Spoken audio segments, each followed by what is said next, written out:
चलिए अब केमिस्ट्री को स्टार्ट करते हैं। केमिस्ट्री में हमने आपको नाभिकीय संलयन बता दिए थे, सॉरी न्यूक्लियर नहीं बताए थे, रेडियो एक्टिविटी बता दिए थे, जिसमें हर टाइप के न्यूमेरिकल भी हम आपको बताए थे। आपके मटेरियल में भी आप उसे सॉल्व किए होंगे। अब हम लोग को देखते हैं परमाणु विखंडन और परमाणु संलयन। देखिए विखंडन और संलयन अलग अलग चीजें होती हैं। दो चीजें होती हैं, एक चेन रिएक्शन। देखिए चेन रिएक्शन होता है, बहुत तेजी से होता है। तो एक टाइप का चेन रिएक्शन, ये न्यूक्लियर रिएक्शन जो होते हैं ना, वो चेन रिएक्शन टाइप के होते हैं। कितने टाइप के चेन रिएक्शन? अब कुछ ऐसे चेन रिएक्शन होते हैं, मतलब एक से दूसरा, दूसरा से तीसरा, तीसरा से चौथा, उसी को क्या कहते हैं? चेन रिएक्शन कहते हैं। कुछ ऐसी चीजें हैं जो कंट्रोल में हो जाता है, कुछ ऐसी चीजें होती है जो कंट्रोल में नहीं होती है। अब इसमें आता है एक न्यूक्लियर, एक आता है नाभिकीय संलयन। संलयन, संलयन, न्यूक्लियर नाभिकीय संलयन।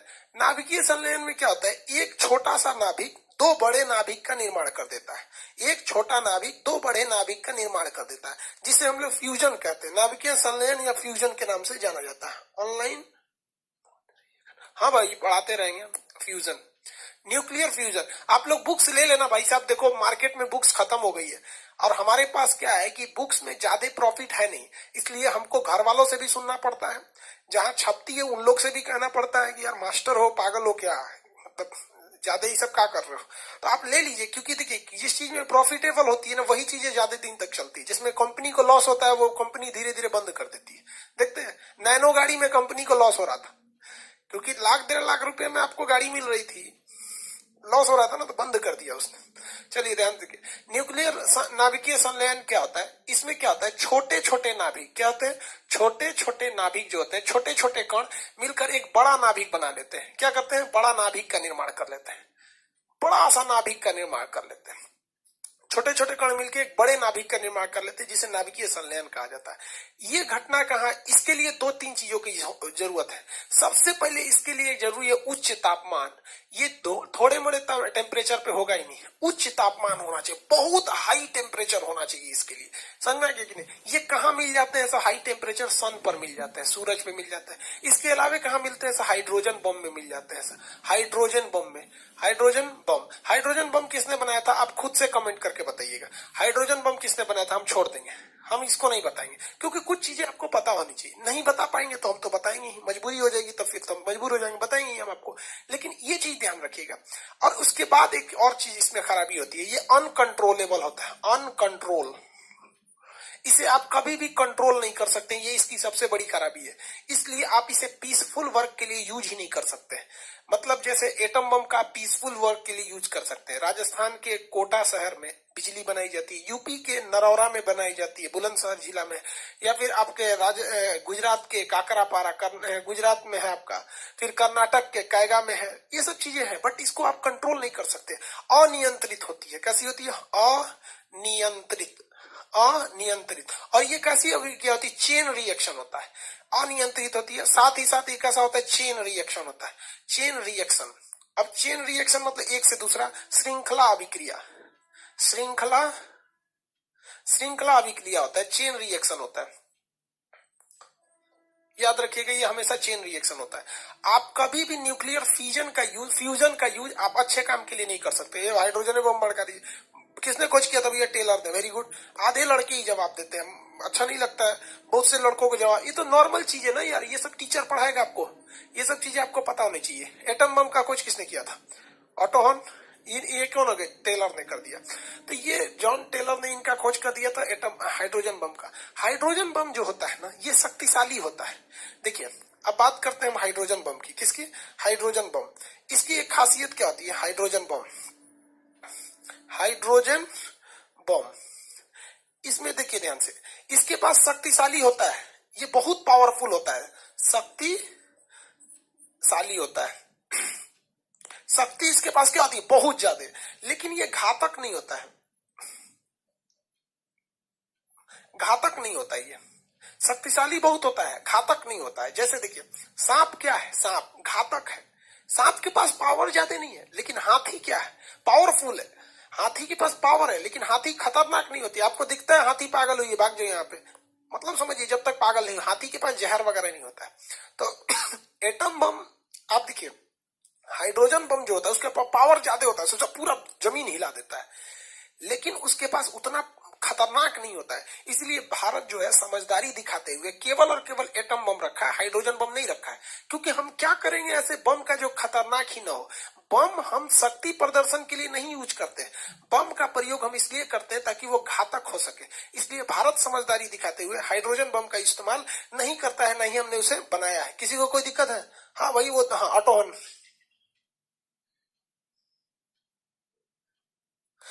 चलिए ध्यान से समझिए, यहां तक में किसी को न्यूक्लियर फ्यूजन में तो दिक्कत नहीं है। हम लोगों ने एटम बम को बना के रखा है। अब एटम बम को समझेंगे, फिर एटम बम दो तरीके के होगा, एक कंट्रोल में हो जाएगा, एक अनकंट्रोल होगा। अनकंट्रोलेबल होगा तो बम बन जाएगा, कंट्रोल में हो जाएगा तो न्यूक्लियर रिएक्टर बन जाएगा।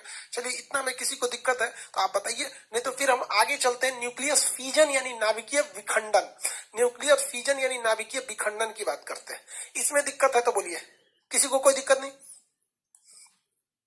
एक एनटीपीसी टॉनिक बैच दे दीजिए। हाँ बाबू जरूर दे देंगे, लेकिन जानते हो यार हमारे बीएसएनएल वाले हरामियों ने ना मेरा जीना हराम कर दिया है। दिन भर में 4 बार इनका नेट कट जाता है, बोलो तो फोन नहीं उठाते हैं, ये नहीं करते। अब मजबूरी ऐसी फंसी है कि अगर हम यहाँ से सेटअप उठा के लेके जाते हैं पटना में तो उसमें कम से कम 2-3 दिन बर्बाद हो जाएगा, फिर थोड़ा टाइम लग जाता है ना। आप सोचो यार, आप समझ रहे हो मजबूरी यार। हम 2 बजे, आप बताइए, आप रजाई में घुस के पढ़ रहे हैं, हम खड़ा होकर पढ़ाएंगे रात 1 बजे तक।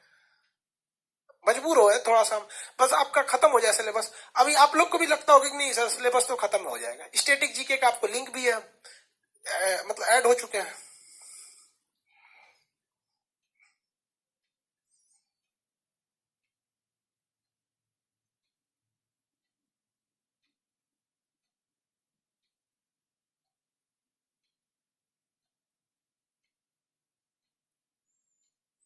भाई हम आपको ये नहीं बता सकते हम कहाँ के हैं, हम बस आपको इतना बता सकते हैं कि हम भारत माँ की एक संतान है। और मेरा सपना पैसा नहीं है, हमारा ये सपना है कि भारतीयों को कभी विदेश में जब जाना पड़े तो हाई प्रोफाइल नौकरी के लिए जाए, इंजीनियर बन के जाए, डॉक्टर बन के जाए, बहुत अच्छे जाए और बहुत खुशहाल रहे। ऐसा ना देखा जाए विदेश वालों को कि भारत को गरीब, अनपढ़, अशिक्षित देखा जाए। बस यही है मेरा एक एड्रेस। मेरा धर्म पूछिएगा तो मेरा धर्म यही है कि हम एक हिंदुस्तानी है। हमारी जाति पूछिएगा तो मेरी जाति है कि हम एक शिक्षक है। इससे ज्यादा हमको कुछ पता ही नहीं। हमारा चेहरा देख के आप मेरी जाति या धर्म का पहचान नहीं कर सकते। नहीं हमने कभी कोई ऐसे संकेतक कपड़े पहने, ना ही कोई ऐसा कुछ चीजों का प्रयोग किया जिससे हमको मेरी जाति पता चल सके। हमारी धर्म हिंदुस्तानी है और हम हिंदुस्तानी बन के ही मरना चाहते हैं, और जाति हमारी शिक्षक है। और किसी को कुछ जानना है? जन्म स्थान भारत माँ। और किसी को कुछ जानना है?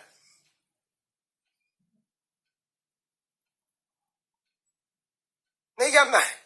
चलिए,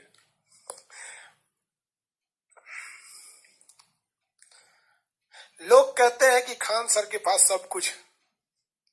लोग कहते हैं कि खान सर के पास सब कुछ है, लेकिन खान सर से पूछो कि हमारे पास मेरे विद्यार्थियों के सिवा कुछ भी नहीं है।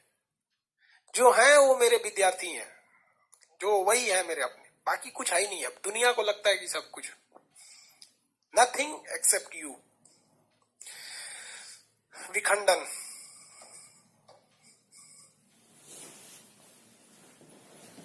नाभिकीय विखंडन। आप न्यूक्लियस जोड़ दीजिएगा, आपके नाभिकीय आगे जोड़ लीजिएगा। जरा पूछ रहे बीबी का नाम क्या? बिया भैले ना, इनका बीबी बताओ। विखंडन, नाभिकीय विखंडन, इसे क्या कहते हैं? Nuclear fusion. सीबीएसई वाले याद रखेंगे, इसे फ्यूजन कहते हैं, उसे फ्यूजन कहते हैं। थोड़ा इसमें कंफ्यूजन हो जाता है। इसमें ध्यान दीजिएगा, एक चीज होती है उसकी उल्टी होती है। एक कोई बड़ा सा नाभिक होता है, बड़ा नाभिक, बड़ा नाभिक छोटे छोटे टुकड़ों में बन जाता है, छोटा छोटा टुकड़ा में बन जाता है, छोटा छोटा छोटा छोटा छोटा टुकड़ों में बच जाता है। इसे कहते हैं नाभिकीय विखंडन। अब आप इसको तुलना कर सकते हैं पुराने वाले की तरफ। इसके लिए क्या चाहिए? ज्यादा उच्च तापमान की जरूरत नहीं है, कुछ भी नहीं है इसके लिए। देखिए ध्यान से, इसका यूज 2 तरह से हो सकता है। एक, इसको हम लोग कंट्रोल भी कर सकते हैं और अनकंट्रोल भी हो सकता है। देखिए ये अनकंट्रोल भी हो सकता है। अनकंट्रोल, इसमें तो भैया चेन रिएक्शन होगा ही। कैसा होगा? Chain reaction. दोनों में कैसे रिएक्शन होता है? चेन रिएक्शन होता है, यानी श्रृंखला अभिक्रिया, एक से दूसरी रिलेटेड रहती है। श्रृंखला अभिक्रिया, श्रृंखला अभिक्रिया, श्रृंखला अभिक्रिया यानी चेन रिएक्शन होता है। ये कंट्रोल भी हो सकता है और अनकंट्रोल भी हो सकता है। अनकंट्रोल, अनकंट्रोल यानी अनियंत्रित, अनियंत्रित, अनियंत्रित भी हो सकता है। जब ये कंट्रोल के बाहर हो जाता है तो इसे एटम बम कहते हैं। जब ये कंट्रोल के बाहर हो जाता है तो इसे क्या कहते हैं? एटम बम कहते हैं, परमाणु बम कहते हैं।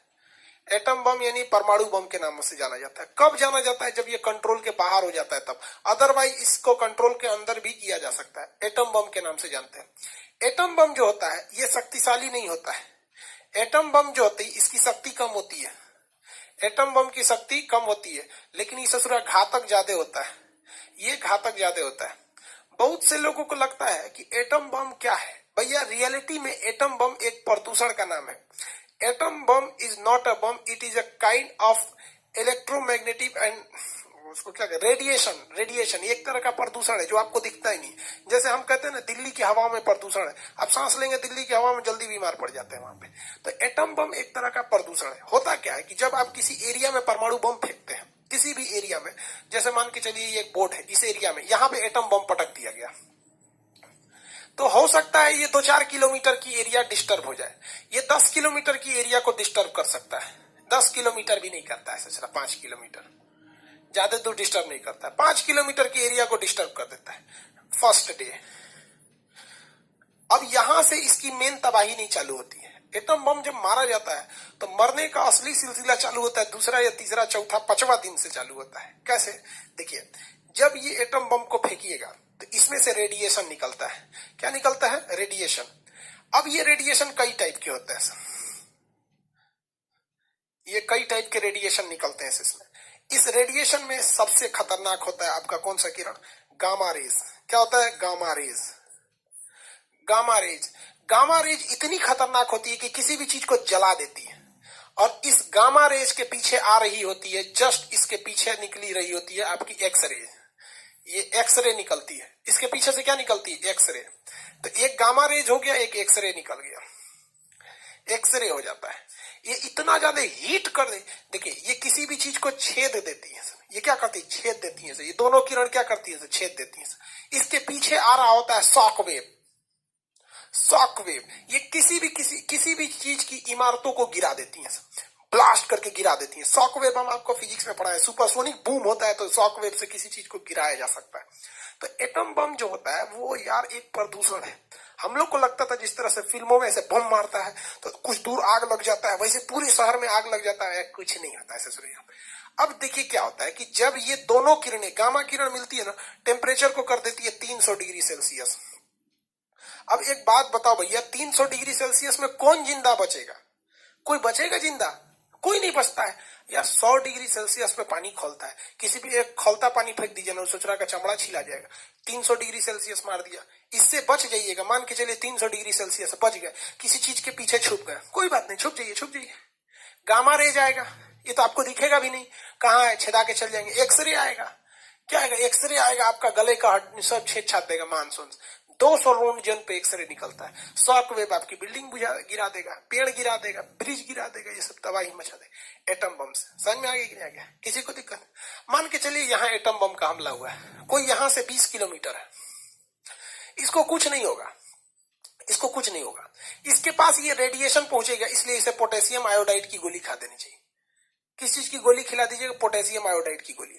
पोटेशियम आयोडाइड की गोली खिला दीजिए। और ऐसे आदमी को करना चाहिए, अपने कमरे को अच्छे से बंद कर ले, 3-4 ठो रजाई कंबल उसके अंदर घुस जाए, सांस ओस बाहर ना निकले 3-4 दिन तक।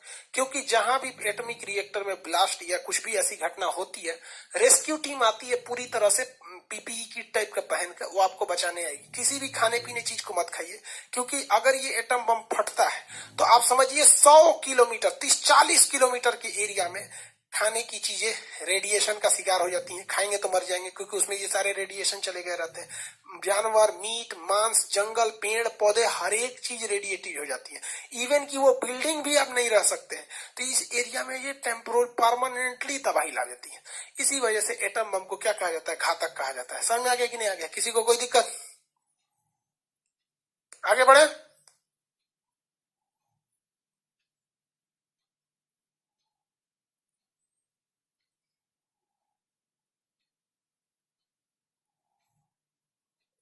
किसी को कोई दिक्कत नहीं है? आगे बढ़े, क्वेश्चन पूछिए ना। आप कह रहे पीएम अलीगढ़ मुस्लिम यूनिवर्सिटी जा रहे हैं, तो क्या गलत है भैया? हमारे देश के प्रधानमंत्री हैं, वो नहीं जाएंगे तो कौन जाएगा? हाफिज सईद। हाँ, अच्छी बात है। जेएनयू में गए थे, एएमयू में जाए, बीएचयू में जाए, अलीगढ़ मुस्लिम यूनिवर्सिटी में। अच्छा तो है मोदी जी स्टूडेंट से मिल रहे हैं, तो बहुत अच्छी बात है, मिले स्टूडेंट से। आप कोशिश कीजिए आप लोग अपने अपनी यूनिवर्सिटी में बुला सके। Don't go in politics. If you want to spoil your career, the simplest way is to join politics. आगे बढ़े, किसी को कोई दिक्कत नहीं। हाइड्रोजन बम क्या होता है? हानिकारक। देखिए, हाइड्रोजन बम से ना ये सारे रेडिएशन बहुत कम निकलते हैं। हाइड्रोजन बम से ये रेडिएशन जो होते हैं उतनी मात्रा में नहीं निकलते हैं, जबकि एटम बम से ये रेडिएशन बहुत ज्यादा निकलते हैं, इसलिए ज्यादा खतरनाक हो जाता है। पावरफुल तो नहीं कह सकते, लेकिन खतरनाक ज्यादा हो जाता है। ठीक है, पहला एटम बम कहाँ गिराया गया था? पहला एटम बम 6 अगस्त को। पहला एटम बम 6 अगस्त को। दूसरा एटम बम 9 अगस्त, 6 अगस्त 1945। दूसरा 9 अगस्त 1945। 9 अगस्त 1945। पहला जो था वो यूरेनियम का था, दूसरा जो था पोलोनियम का था। पोलोनियम का था। पहला किसका था? यूरेनियम, दूसरा पोलोनियम का। पहला यूरेनियम, दूसरा पोलोनियम का। जापान पर गिराया गया था। कहां पे गिराया गया? जापान पर। देखिए, एबीसीडी में पहले एच आता है, तो एच से हिरोशिमा, उसके बाद एन आता है नागासाकी। एबीसीडी में पढ़िएगा ना तो आपको एच पहले ही मिल जाएगा। तो पहले कहां गिरा? हिरोशिमा, उसके बाद नागासाकी। ट्रिक याद रखिएगा, एन एच पहले आता है तो पहले हिरोशिमा, एन बाद में आता है, इसलिए नागासाकी। पहला चीज हो गया। दूसरा, कोड नाम क्या था इसका? कोड नाम, तो पहले वाले का कोड नाम था लिटिल बॉय, छोटा बच्चा। दूसरे वाले का नाम था फैट मैन, मोटा आदमी। तो लिटिल बॉय और फैट मैन, लिटिल बॉय और फैट मैन, लिटिल बॉय और फैट मैन। तो आप ट्रिक एकदम इजीली याद रखेंगे। पहला ट्रिक लिटिल बॉय, छोटा बच्चा, गिर गया फैट मैन, हो गया। वो यूरेनियम का था, ये पोलोनियम का था। यूरेनियम और पोलोनियम। आगे बढ़ जाए, किसी को दिक्कत तो नहीं है? बोलिए। 6 अगस्त और 9 अगस्त कहां पे गिरा? नागासाकी में। कहां पे गिरा? नागासाकी में।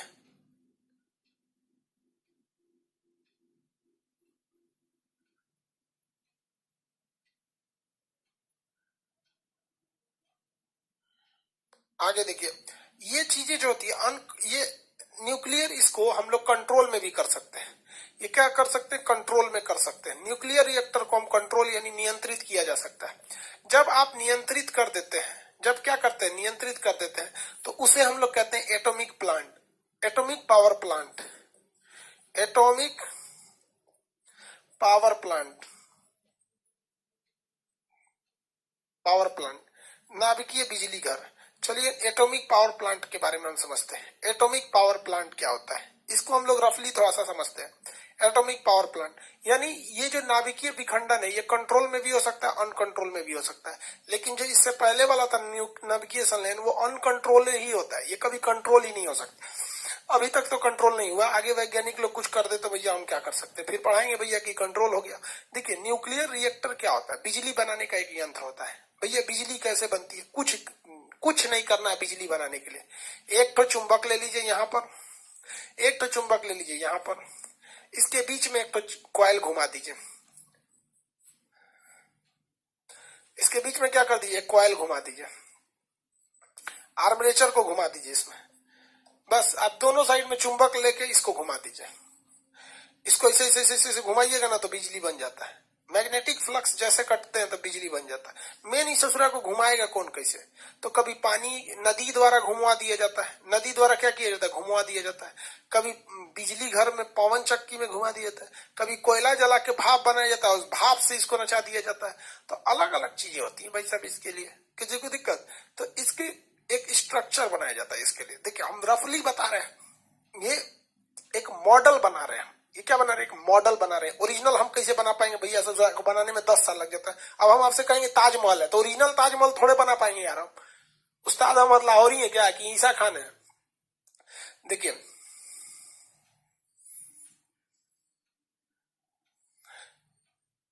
एक बड़ा सा डोम सर्किट बनाया जाता है। एक बड़ा सा क्या बनाया जाता है? डोम बनाया जाता है। ये इसे हम लोग कहते हैं नियंत्रित वाल्व। ये एक बिल्डिंग होती है जो कंक्रीट की होती है। किसकी होती है? कंक्रीट यानी सीमेंट की होती है, ढलैया। ये बहुत मोटी ढलैया होती है, जिस तरह ट्रेन का पाया होता है ना, ट्रेन का ब्रिज का जो पाया देखे इतना मोटा, वैसे ही मोटा सा ढलैया होता है। इसके अंदर हम लोग यूरेनियम को रखते हैं। किसे रखते हैं? यूरेनियम को। यूरेनियम को हम लोग येलो केक कहते हैं या आशा का ईंधन कहते हैं। समझ में गया? येलो केक या आशा का ईंधन कहते हैं। अब अगर ध्यान देंगे तो ये यूरेनियम को क्या किया जाता है? ब्लास्ट कराया जाता है। तो इसमें अगर आपसे पूछ दे कि इसमें आप सुरक्षा के लिए किसका प्रयोग करते हैं? न्यूक्लियर रिएक्टर,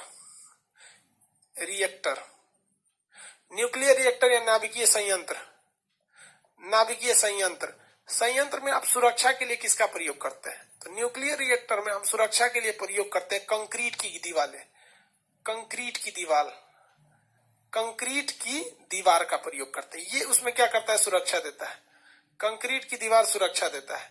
अगर कह देंगे कि ईंधन के रूप में किसका प्रयोग करते हैं, तो फिलहाल में ईंधन के रूप में किसका प्रयोग होता है? यूरेनियम का। फिलहाल में यूरेनियम का यूज होता है, लेकिन अभी साइंटिस्ट इसका यूज करना चाह रहे हैं थोरियम का, थोरियम, लेकिन अभी इस पर रिसर्च नहीं हो पाया है। अब वैज्ञानिक इस पर रिसर्च भी नहीं करते हैं सर। क्यों नहीं करते हैं सर? कि यूरोपीय कंट्री और अमेरिकन कंट्री, इन दो ऐसे देश हैं जिनके पास साइंस बहुत डेवलप है और इनके पास इजिली यूरेनियम मिल जाता है। इसलिए ये जानबूझ के थोरियम पर रिसर्च नहीं करते कि थोरियम से कैसे बिजली बनेगा, क्योंकि अगर इन्होंने गलती से भी थोरियम से बिजली बनाने के बाद अगर रिसर्च कर दिया तो दुनिया का 80% थोरियम अकेले भारत के पास है। तो फिर भारत पूरी दुनिया में बिजली बेच के राजा हो जाएगा, क्योंकि दुनिया का ऐसा कोई घर नहीं है जहां बिजली नहीं है। ऑपरेशन जितना जरूरी आजकल ऑक्सीजन हो गया है, अब उतनी ही जरूरी मोबाइल और बिजली हो गया। बिना बिजली का कुछ नहीं चलेगा, पूरी दुनिया ठप हो जाती है। इसलिए ये लोग खोज नहीं करते हैं और भारत के वैज्ञानिक लोग उतना मतलब इसमें सक्षम नहीं है, क्योंकि सरकार भी उतना खर्च नहीं करती है वैज्ञानिकों के पीछे। हमारे देश के 80% अगर आप इलेक्ट्रिकल इंजीनियर को बुलाइएगा और कहिएगा कि हमारे यहाँ का वॉशिंग मशीन बिगड़ गया है, तो उस वजह नहीं बना पाता है। पंखा खोलने के लिए जितना देर में इंजीनियर साहब पंखा खोलेंगे ना, उससे जल्दी से गांव का मिस्त्री खोल देता है। रीजन क्या है कि हम लोगों ने शिक्षा को कॉमर्शलाइज कर दिया। शिक्षा को क्या कर दिया? कॉमर्शलाइज। बेंगलोर साउथ में जाइएगा तो एक बिल्डिंग में 3 इंजीनियरिंग कॉलेज है, सर्टिफिकेट भी देने का काम हो जाता है, तो जो स्तर को गिरा देते हैं। लेकिन भारत में ही अगर आप देखेंगे तो आईआईटी है, बहुत अपने जीवन को बचा के रखा है। आज भी आईआईटीएन का पूरी दुनिया में डिमांड है। आप देख सकते हैं हमारे देश के जो सीईओ होते हैं सब, तो भारत के सीईओ ज्यादा अच्छे होते हैं, पाकिस्तान के सीईओ भी होते हैं सब, पाकिस्तानी सीईओ भी अच्छे होते हैं सब, वो सब भी कमांड करता है सब, वो और खतरनाक होता है सब पाकिस्तानी सीईओ। जैसे गूगल का सीईओ भारत से जाएगा, माइक्रोसॉफ्ट का सीईओ भारत से जाएगा, यूट्यूब का भी भारत से चला जाएगा। ये सब बड़े बड़े कंपनियों में भारत से सीईओ जाते हैं, पाकिस्तान से भी सीईओ जाते हैं सब। अलकायदा का सीईओ पाकिस्तान, तालिबान का पाकिस्तान, लश्कर तैयबा पाकिस्तान। तो दोनों देश जो है अपने अपने सीईओ, चीफ एग्जीक्यूटिव ऑफिसर पूरी दुनिया में देते हैं और इनके सीईओ पूरी दुनिया में अपना तहलका मचा के रखे। अलग बात है कि दोनों का फील्ड अलग अलग है। तो ईंधन हो गया। हम लोग थोरियम का यूज अभी नहीं कर पाते हैं, फ्यूचर में इसका यूज होगा। अब इसमें क्या किया जाएगा भैया? न्यूक्लियर विखंडन कराया जाएगा, नाभिकीय क्या कराया जाएगा? विखंडन कराया जाएगा। तो इसमें से क्या निकलते हैं? न्यूट्रॉन निकलते हैं। लेकिन ये न्यूट्रॉन जो होते हैं ससुरा बड़ी ज्यादा संख्या में निकल जाते हैं। समस्या क्या है? न्यूट्रॉनों की संख्या, न्यूट्रॉनों की क्या होती है? संख्या ज्यादा हो जाती है।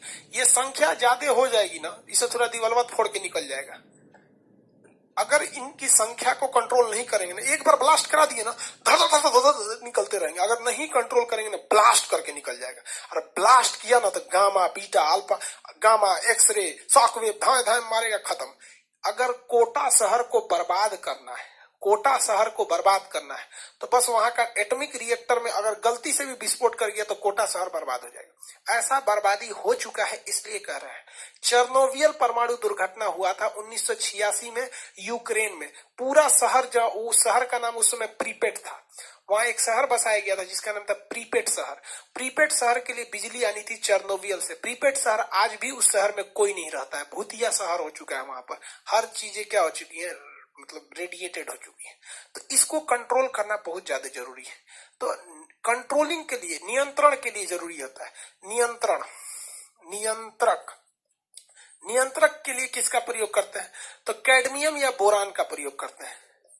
कैडमियम या बोरान का, बोरान का छड़, कैडमियम या बोरान का छड़ का प्रयोग करते हैं। कैडमियम या बोरान के छड़ का प्रयोग किया जाता है। आप कैसे कहेंगे छड़ का प्रयोग? तो देखिए, इसमें जगह जगह ना होल बने रहते हैं। इसमें कैडमियम या बोरान की छड़ घुसेड़ देंगे ना, कैडमियम या बोरान की छड़ घुसेड़ देंगे तो ये न्यूट्रॉनों को सोख लेता है। न्यूट्रॉन को क्या कर लेता है? सोख लेता है। समझ में आ गया? आप नहीं समझे, इजिली समझिए। एक चीज आप देखे होंगे, घर जब बनता है तो मजदूर मसाला बनाते हैं। सब मजदूर क्या बनाते हैं? मसाला, सीमेंट, गिट्टी, बालू एक में मसाला बनाते हैं। कभी कभी उनसे पानी की मात्रा ज्यादा गिर जाती है तो पानी बहने लगता है। पानी क्या रहता है? बहने लगता है। तो पानी को कंट्रोल करने के लिए वो किस चीज का क्या प्रयोग करते हैं? बालू डाल देते हैं। बालू क्या करता है? पनिया सोख लेता है। बस न्यूट्रॉन को कंट्रोल करने के लिए, किसको कंट्रोल करने के लिए? न्यूट्रॉन की बढ़ती मात्रा को कंट्रोल करने के लिए हम कैडमियम या बोरान की छड़ का प्रयोग करते हैं। वो ऑटोमेटिक होती है, छड़ को बीच में डाल दिया जाता है। जैसे डाल देंगे छड़ को बीच में, वो न्यूट्रॉन की एक्स्ट्रा मात्रा को सोख लेगा। जितने ज्यादा डाल देंगे उतना सोख लेगा। खूब ज्यादा डाल देंगे सब सोख लेगा, न्यूक्लियर रिएक्टर बंद हो जाएगा। रिएक्टर क्या हो जाएगा? बंद हो जाता है। अब तो ये नियंत्रक के रूप में होता है। अब आपसे कह देंगे ये कैडमियम या बोरान की छड़ करते क्या है? तो ये क्या कहिएगा आप? न्यूट्रॉन का अवशोषण। न्यूट्रॉन अवशोषण, न्यूट्रॉन का अवशोषण, अवशोषण, न्यूट्रॉन का अवशोषण। ये क्या करते हैं? तो भैया न्यूट्रॉन को क्या कर लेते हैं? सोख लेते हैं। किसी को कोई दिक्कत नहीं है। आगे बढ़े। कल्पक्कम में थोरियम का यूज होता है। हाँ, उसको हम लोग फ्रीडर फास्ट रिएक्टर कहते हैं। फ्रीडर फास्ट रिएक्टर कहते हैं। अभी वो फुली ऑपरेशनल नहीं हुआ है। अभी भी आप देखिएगा तो यूरेनियम पर ही निर्भरता है हमारी। वो उतना अच्छा अभी उस पर रिएक्शन नहीं हो पाया है। अभी उस पर वर्क चल ही रहा है। तो ये न्यूट्रॉन की गति को सोख लेते हैं भैया। अब आगे समझते हैं हम लोग इसके। इसमें जो न्यूट्रॉन बचे हुए हैं उनको निकाला जाता है ताकि उनसे काम कराया जा सके। इसको निकालने के लिए भी एक अलग समस्या है कि उसकी स्पीड बहुत ज्यादा होती है।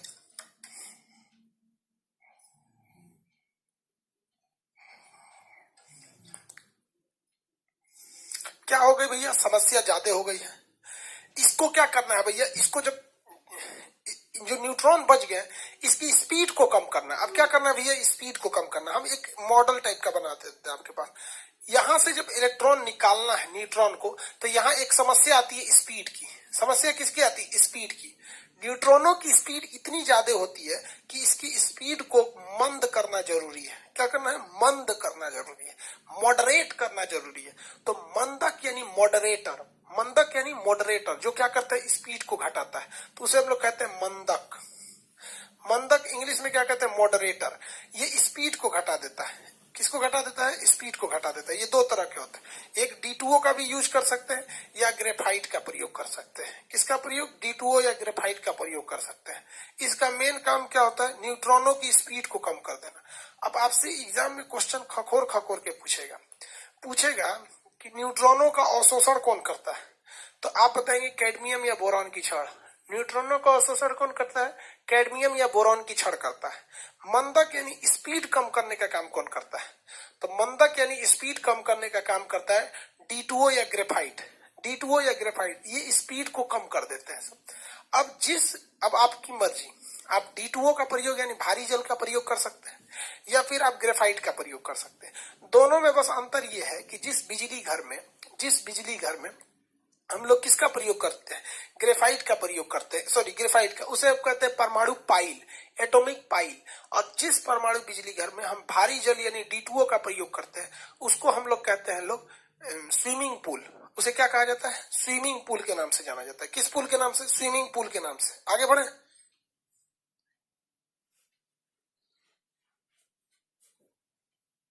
आगे बढ़े। यूरेनियम झारखंड के जादूगोड़ा के खान से निकलती है। वो हमारे लिए पर्याप्त मात्रा नहीं है। जादूगोड़ा के खान से निकलने वाला यूरेनियम से हम ज्यादा यूज उसको नहीं कर सकते। वो हाई क्वालिटी का नहीं होता है।